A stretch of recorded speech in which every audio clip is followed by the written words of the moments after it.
Rent a Girlfriend Volume 2 Review. At the end of the previous volume, Protagonist Kazuya's rent-a-girlfriend Mizuhara got into a heated argument with his ex-girlfriend Mami over how she treats him.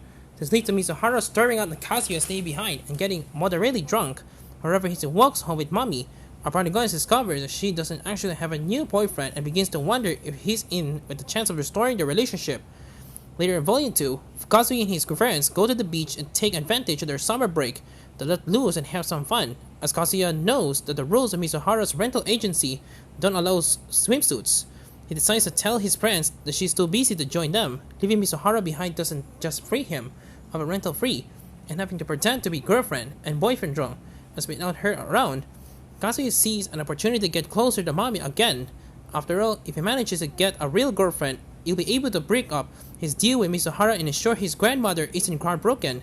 It feels like the perfect solution, and Mami certainly seems into Kazuya again, but like everything in this series, things don't stay perfect for too long.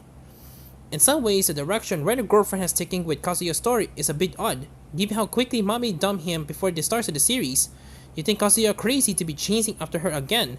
He simply can't shake his heartbreak, which is understandable, but there are more fish in the sea. Although Mami is starting to show signs of wanting to be with him, this also appears to be born out of jealousy, which is going to lead to good things for anyone. Most of all, I'm not convinced this is the right direction for the manga to be going in, since the fun of it's a situation between Kazuya and Mizuhara. Of course, we saw plenty of Mizuhara in this installment.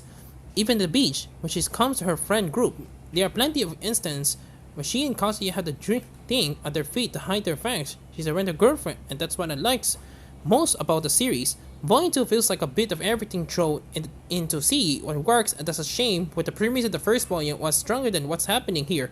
This also doesn't do anything favors for my criticism in Volume 1. I want to talk about how Kazuya is not a particularly likable character. Unfortunately, his worst qualities come from being exhausting after Mami, and that's sure to put readers off. I hope that Volume 3 finds a way to restore the balance, and with the scene of the anime adaptation does seem promising in that regard. It would just be nice as a reader to see Kazuya finally break free of the whole Mami has over him right now. As previously mentioned, Rent a Girlfriend Volume 2 comes to the West thanks to Kodansha Comics and has been translated by Kevin Griffith. The translation reads well with no issues to note. Volume 3 of the series currently scheduled for a release in October.